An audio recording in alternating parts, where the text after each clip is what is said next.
My colleague made a false accusation against me and my company terminated me without an investigation, so I destroyed all their lives. I held a management position at a company. I asked a non-management employee of the opposite intimacy to step into another room to discuss her performance away from other employees. She was going through a divorce and had made a few mistakes, and while I didn't want to embarrass her, I did want to make sure the mistakes were addressed. She acknowledged it and thanked me. An hour later I was escorted from my office by security and was informed by my boss that an intimate harassment complaint had been made and proper protocol was to suspend me. I asked what it was and was told, "We need to investigate. I can't disclose that." He assured me that it shouldn't take long and if I wasn't guilty of anything, I'd be paid for the time out. I again asked what the accusation was and was told that as there was an ongoing investigation I was not permitted to know, but if they had questions, I would be contacted. I wasn't happy, but knowing that I didn't do anything wrong, I left the building. Later that night, I received a notification on my phone that my email password was incorrect. After 2 days, I called my boss asking for an update and was told he was not available but I would hear something soon. I began calling daily and received the same response. Finally, I received a letter in the mail informing me that I was terminated for exposing myself and requesting intimate favors from an employee. The employee listed was the young lady I had pulled into the side room. I immediately called up my boss and was told, he is unavailable, and said to say the matter is closed. My buddy, the IT guy, messaged me on Facebook asking what happened as he'd been told to deactivate my accounts. When I told him the whole story, he replied, "You took her into the X room. Dude,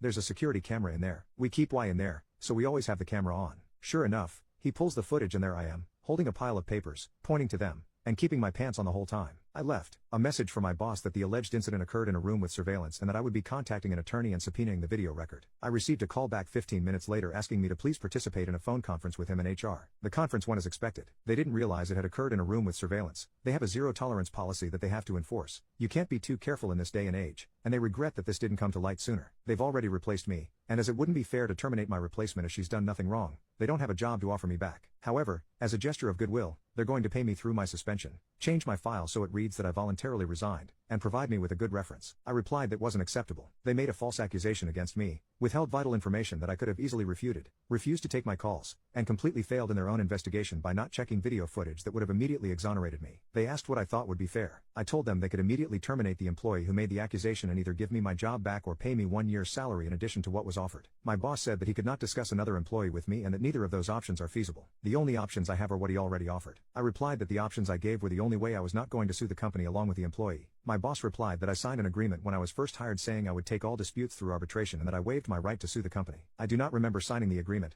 and I have not seen it, but it apparently says that I will take all disputes to arbitration. I will bear the costs of arbitration, and I will accept the decision in arbitration. He stated that I would not fare any better in arbitration than he's already offered and I'll be out the money to cover the arbitration. I feel like I'm being bullied here, and don't think he would have scheduled a phone conference with such immediacy if he didn't think the company was vulnerable to a lawsuit. I'm waiting on a callback from a few employment attorneys. Do I have a case? Am I wrong to feel that this is unacceptable? Update 1. Quite a bit has happened in the last few weeks. A friend of mine at another company, after hearing what happened, told me his company had an opening. I applied, interviewed, and at the end the manager asked me what I'd like to be called. 2 days later I got a call saying they'd gone with another candidate. My friend admitted to me that he'd gotten some flack for recommending me. Apparently, HR had worked with one of the employees at my former company and called the employee to ask what the deal was with me. To which the employee responded, he got fired for intimately assaulting a subordinate. I think he's actually being charged criminally. I'm literally crying as I type this. It's a nightmare that won't end. Long story short, I lost my poop and called up my old company. The boss wouldn't get on the phone with me, had an attorney draft a letter of demand and send it off, had another phone conference scheduled. They once again regret that an employee provided a reference outside of the prescribed channels. The employee was coached on the proper way to handle such requests. My attorney informed them that in addition to wrongful termination,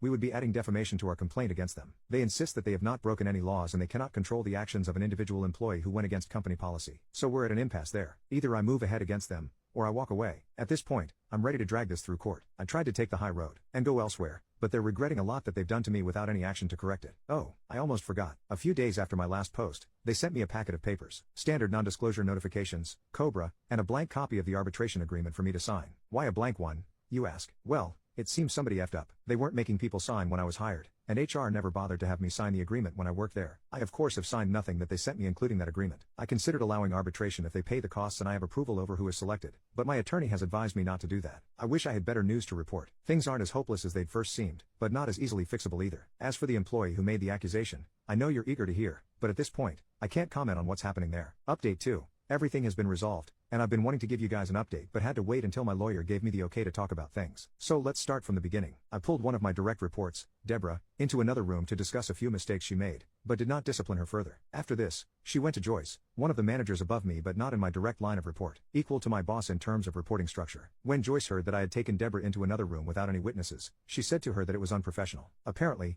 her exact words were, "You know, you could accuse him of being inappropriate with you, and I would have no choice but to believe you. This was repeated several times, with a strong emphasis on no choice. Joyce then asked Deborah if I had been inappropriate with her, saying, "It will only happen again if you don't speak up now. If you do now, we can take action." Taking the not at all subtle hint from Joyce, Deborah accused me of exposing myself to her, and I was placed on leave pending an investigation. Joyce immediately sent out an email that nobody besides the secretary was to speak with me without an attorney present, and told the IT guy, Paul, to deactivate my access. James, my boss, had a resume from Terry, an employee in Joyce's department, applying for my job before the close of business that day, and she was hired. Paul and I talked, and he provided me with a video proving my innocence. The company continued to stonewall me and refused to talk to me. When they did, they attempted to push me into arbitration and to retroactively sign an arbitration agreement. I cut my losses, took another job, and was ready to move on. Sandy, an employee in Joyce's department, broke protocol, talked to HR at the new company, and told them I had intimately assaulted a subordinate, which cost me the job. So that brings us up to date. My attorney and I launched a civil suit against the company and Deborah. Bet you're wondering how I know the above. Well, good old Joyce said she'd protect Deborah if she came forward. Unfortunately, that only extended to her job. So when she was named individually in this suit, corporate told her they would not be providing her an attorney. After realizing that she'd be putting her house up for collateral, she was all too willing to throw Joyce under the bus. Joyce went to Paul, the IT guy, who was one of her reports, and gave him a list of footage to be procedurally wiped as part of an archive clearout. He pointed out that the incident with me was on that list and part of an ongoing investigation. Joyce told him that it was no longer needed and to go ahead and wipe it. He refused, citing the fact that it would still be requested in the event that the suit moved forward. She told him to pack his things as he was being terminated for insubordination. He called the company attorney and informed her what had happened. The aftermath. Several things happened at once, so I'll try to keep them as chronological as I can. Deborah's attorney contacted mine stating that, conditional on me dropping the suit, she would admit that she lied and explain what went on behind the scenes. Dana, the company attorney, got the call from my attorney with the details from Deborah shortly after she finished talking with Paul about him being terminated for refusing to destroy evidence. Deborah and Joyce were terminated for cause that day. Paul was told that his job was safe. My attorney received a call, and it was made clear that the company didn't want this to go any further and wanted to talk settlement. I won't go into all of the details, but what I can say is I was offered my job back with a very fair increase. I received back pay from the date of suspension, and a public apology was offered from the very top. Terry is now working in Joyce's old position. She's incredibly cool about things and felt horrified when she found out what happened. James and I are good now, and he has personally apologized for not sticking up for me.